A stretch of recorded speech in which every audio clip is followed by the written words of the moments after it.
Assalamualaikum warahmatullahi wabarakatuh. Shalom, Om Swastiastu, Namo Buddhaya, dan salam kebajikan bagi kita semua. Yang kami hormati Bapak Yusuf Hakim, SSI, MSI, MSc, PSD, selaku dosen pengampu perangkat lunak matematika kelas A.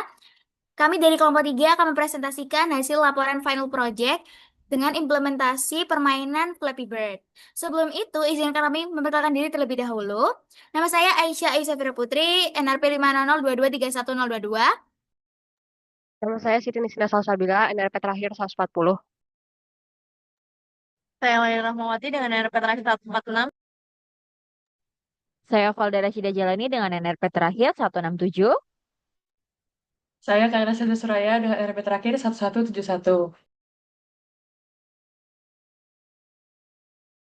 Berikut adalah daftar isi yang akan kami paparkan, yaitu pendahuluan, landasan teori, implementasi, dan hasil dan pembahasan.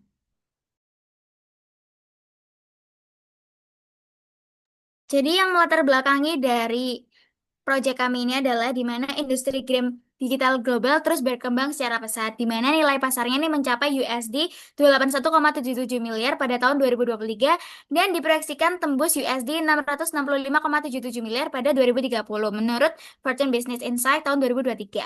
Jumlah gamer global kini mencapai 3,32 miliar orang, dengan Indonesia masuk sebagai salah satu negara dengan tingkat penetrasi gaming tertinggi di dunia menurut Lead Media 2024. Di tengah pertumbuhan yang ini, kemampuan mengembangkan game secara mandiri menjadi kompetensi yang sangat bernilai, khususnya bagi mahasiswa di bidang teknologi.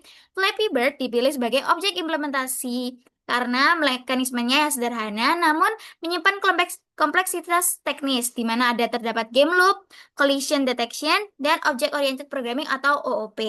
Implementasi dilakukan menggunakan Python dan library Pygame dengan mengacu pada repositori open source milik Mehmet Emin Eker GitHub-nya. Next. Rumusan masalahnya yaitu yang pertama, bagaimana cara mengimplementasikan mekanisme game Flappy Bird menggunakan bahasa pemrograman Python dan library Pygame. Yang kedua, bagaimana merancang dan mengelola game loop agar pergerakan karakter dan rintangan berjalan secara real-time dan responsif. Yang ketiga, bagaimana mengimplementasikan sistem deteksi tabrakan collision detection antara burung dan dengan pipa dan tanah. Yang keempat, bagaimana menerapkan prinsip pemrograman berorientasi objek atau OOP dalam membangun komponen-komponen game seperti burung, pipa latar belakang, dan sistem skor. Nah, di lain itu kami juga memiliki beberapa tujuan, yaitu mengimplementasikan game Flappy Bird secara fungsional menggunakan Python dan Pygame berdasarkan referensi repository open source, lalu memahami dan menerapkan konsep game loop, rendering grafis, serta penanganan input pengguna dalam pengembangan game 2D, lalu mengimplementasikan sistem deteksi tabrakan yang akurat antara objek burung dengan rintangan pipa maupun batas bawah layar. Dan yang terakhir, menerapkan konsep pemrograman berorientasi objek atau OOP dalam membangun arsitektur kode game yang terstruktur dan modular. Kami juga memiliki beberapa manfaat. Yang pertama adalah manfaat teoritisnya. Yang pertama, menambah pemahaman tentang konsep dasar pengembangan game seperti game loop, event handling, dan collision detection. Memperdalam penguasaan bahasa pemrograman Python, khususnya dalam penerapan paradigma berorientasi objek. Memberikan referensi dan dokumentasi implementasi game sederhana berbasis Pygame yang dapat dijadikan acuan pembelajaran. Dan manfaat praktisnya bagi pengembang yaitu meningkatkan keterampilan praktis dalam pengembangan game 2D menggunakan Python and Pygame, serta kemampuan membaca dan mengadaptasi kode dari proyek open source. Bagi pembaca, memberikan contoh nyata implementasi game sederhana yang dapat dipelajari dan dikembangkan lebih lanjut sebagai referensi proyek serupa. Bagi dunia pendidikan, membuktikan bahwa Python dan Pygame merupakan alat yang aksesibel dan efektif untuk memperkenalkan konsep pengembangan game kepada pelajar pemula.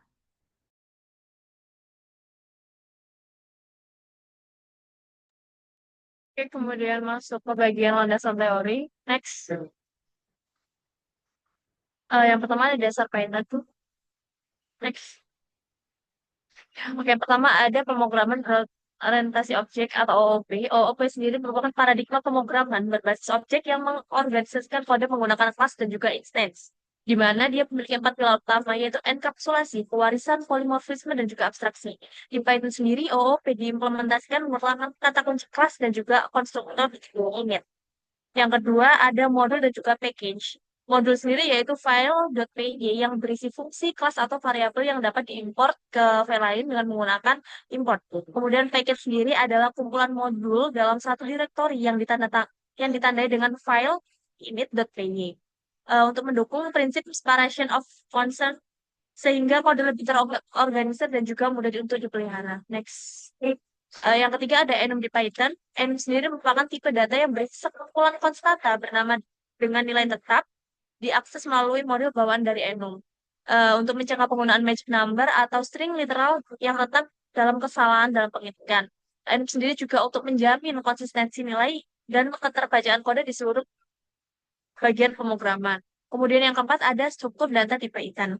Yang pertama itu ada list, yaitu koleksi terurut dari mutable yang mendukung berbagai tipe data dalam satu koleksi. Yang kedua ada dictionary atau koleksi pasangan key value dengan akses nilai langsung berkompleksitas 1 O1. Yang ketiga ada string, yaitu tipe data teks yang bersifat immutable untuk mendukung F-string untuk pemformatan modern. Next. Konsep pemrograman game di Python.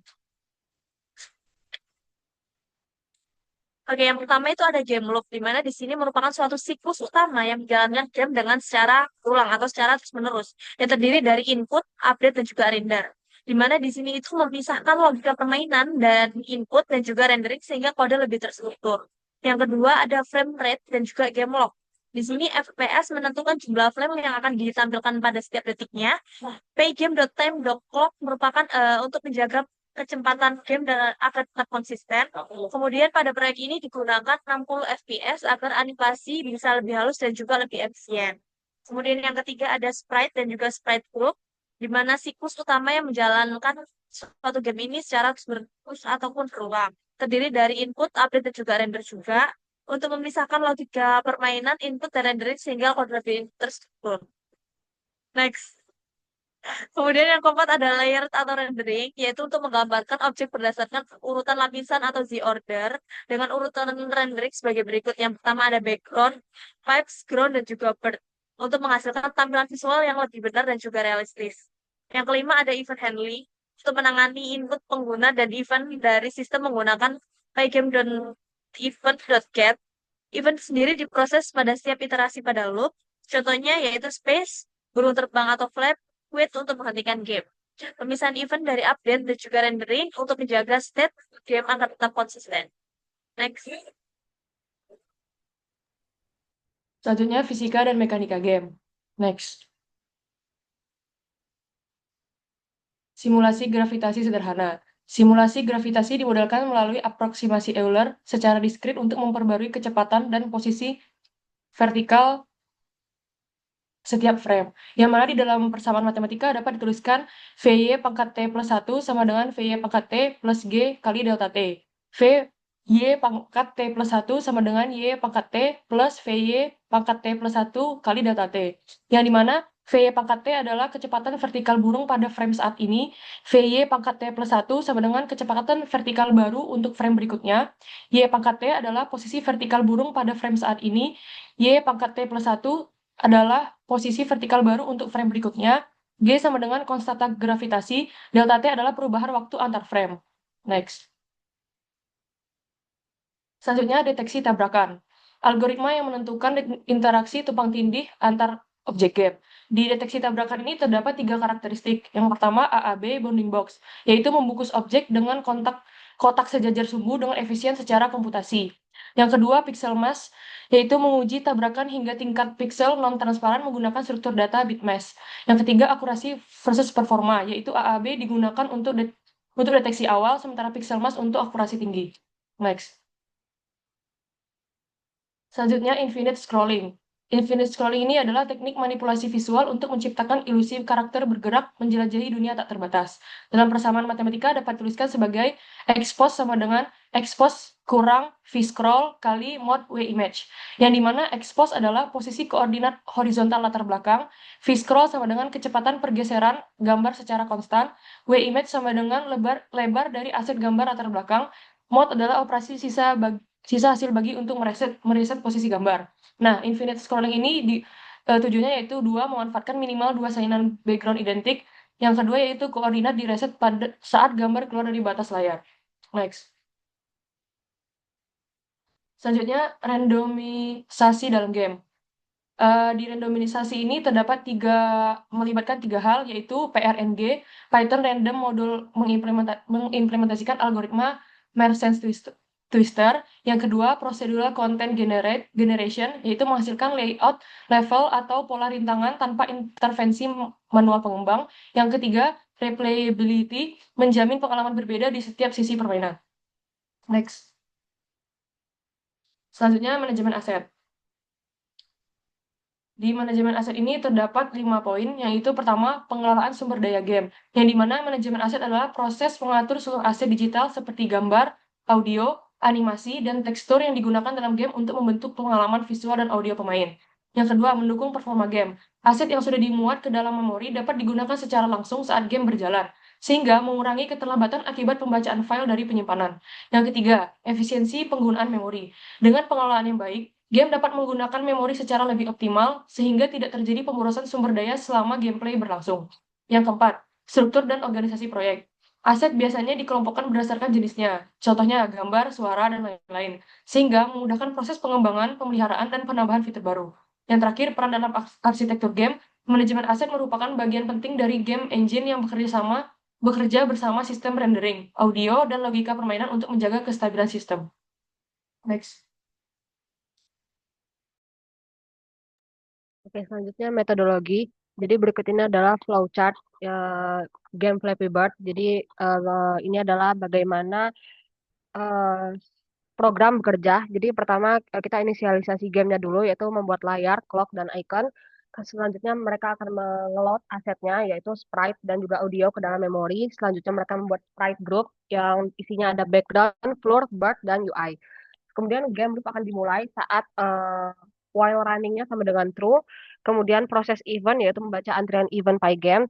Nah, kemudian di situ nanti akan ada dua inputan. Yang pertama ada quit. Kalau misalnya ya, maka game akan berhenti. Tapi kalau space ditekan, maka game akan mulai. Di mana game start sama dengan true. Kemudian masuk ke proses selanjutnya yaitu update posisi objek, yaitu memperbarui gerak burung, posisi, dan pipa juga lantai. Kemudian render ke layar menggunakan sprites.draw plus display.flip. Kemudian ada dua inputan lagi. Yang pertama tabrakan. Jika tabrakan, maka game over dan akan menampilkan pesan. Jika tidak, maka masuk ke inputan yang kedua, yaitu pipa dilewati. Jika pipa dilewati, maka skor akan bertambah sampai total akhir. Kemudian clock tick-nya dibatasi sampai 60 frame per detik. Nah, ini akan mengulangi loop lagi sampai ke atas, sampai ke update posisi objek. Nah, kemudian jika game over, maka dia akan langsung ke mulai ulang, ke inputan yang terakhir, yaitu ketika escape ditekan. Jika ya, maka kita akan mereset game dan membuat ulang semua sprite. Artinya kita akan memulai ulang dari atas update posisi objek. Tapi jika tidak, maka dia akan gamenya akan menunggu inputan user apakah ingin mematikan game atau menunggu untuk reset.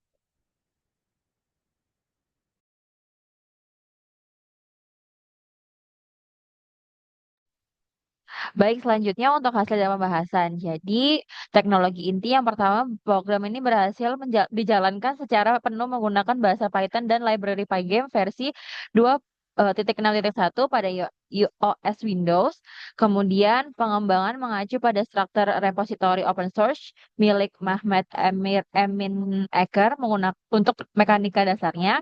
Kemudian untuk struktur layarnya, sistem ini merender tiga kondisi tampilan utama, yaitu dashboard, kemudian layar pemain aktif, dan juga game over. Next. Yang pertama untuk tampilan dashboard sendiri atau get ready, di mana status sistem ini game loop berjalan di latar belakang, namun variabel game start sama dengan false itu menahan pergerakan objek. Kemudian elemen visual menampilkan judul bergaya pixel dan skor awal 0 dan juga instruction hijau yaitu get ready. Kemudian umpan balik karakter di mana sprite burung ini ditampilkan dengan animasi kepakan di tempat atau idle. Nah, ini menandakan bahwa aset berhasil dimuat. Kemudian untuk instruction interaktifnya, indikator tab itu memandu pemain untuk menekan tombol spacebar untuk memulai sesi permainan. Next. Yang kedua adalah tampilan pemain aktif atau playing. Nah, di mana untuk mekanika burungnya sendiri, dia itu akan bergerak secara vertikal, itu nanti dipengaruhi oleh simulasi gaya gravitasi dan dorongan di atas, dorongan ke atas akibat input dari spacebar itu tadi. Kemudian adanya rintangan pipa, di mana ini tuh bergerak secara statis dari kanan ke kiri, kemudian vertikal posisinya itu celah di generasi acak menggunakan fungsi random. Nah, selanjutnya adalah parallax scrolling, di mana kecepatan layar belakang dibuat lebih lambat dari pipa, sehingga ini menciptakan sebuah ilusi kedalaman visual yang lebih realistis lagi. Selanjutnya, untuk stabilitas performa, ini sistem dikunci dengan 60 fps. Ini menggunakan perintah clock dot tick 60. Nah, next. Selanjutnya untuk tampilan game over. Jadi untuk pemicu kondisinya sendiri ini tuh aktif seketika saat algoritma mendeteksi adanya tabrakan antara sprite burung dengan pipa atau batas bawah layar. Nah, kemudian untuk pembekuan objek itu ada pembaruan posisi seluruh sprite dihentikan, kemudian membekukan adegan tepat pada titik tabrakan. Kemudian untuk teks visualnya sendiri nanti akan ada muncul teks orange berbentuk game over, ini yang muncul di tengah bersamaan dengan skor akhir dari eh, yang dicapai sama pemain seperti itu. Selanjutnya untuk siklus ulang itu nanti ada instruction untuk press escape to restart. Nah, ini memungkinkan pemain untuk mereset sprite dan mengulang permainan tanpa menutup aplikasi. Seperti itu. Selanjutnya, next. Source code dan juga tampilan game ini setelah ini akan didemonstrasikan langsung oleh kami. Silakan. Oke, selanjutnya eh, kita akan menunjukkan tampilan source code-nya. Hmm, jadi di sini adalah ini adalah file dengan judul main.py. Ini merupakan inti program yang akan terus berulang selama running sampai dengan true. Eh, di baris 47 sampai dengan 65 ini adalah event handling. Eh, di mana dia menangkap semua input dari pengguna, kemudian mendeteksi tombol space untuk memulai game dan mengaktifkan timer kemunculan pipa setiap 1,500 milisekund. Kemudian mendeteksi escape saat game over untuk mereset semua sprite dan mengulang permainan. Kemudian dari 66 sampai 70 line 66 sampai 71 ini eh, dia update dan render. Jadi pertama dia akan membersihkan layar, kemudian menggambar semua sprite dan kemudian mengupdate posisi atau animasi sprite hanya ketika game sedang berjalan. Kemudian dari line 73 sampai line 78 ini mendeteksi tabrakan. Jadi jika buruk menabrak sesuatu, maka game over akan di-set true.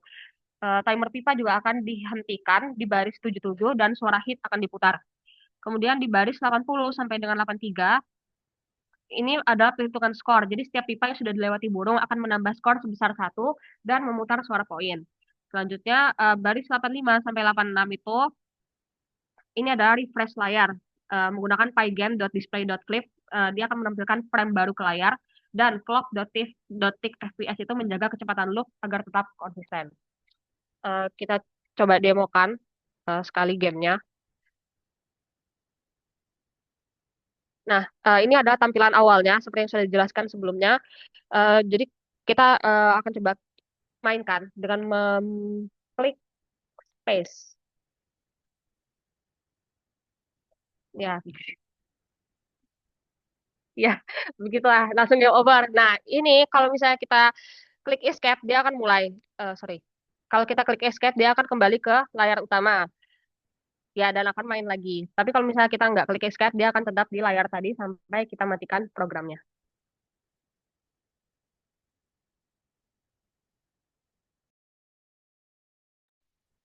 Baik, itu tadi adalah demonstrasi dari game yang sudah kita buat. Selanjutnya, untuk kesimpulan yang didapat, next,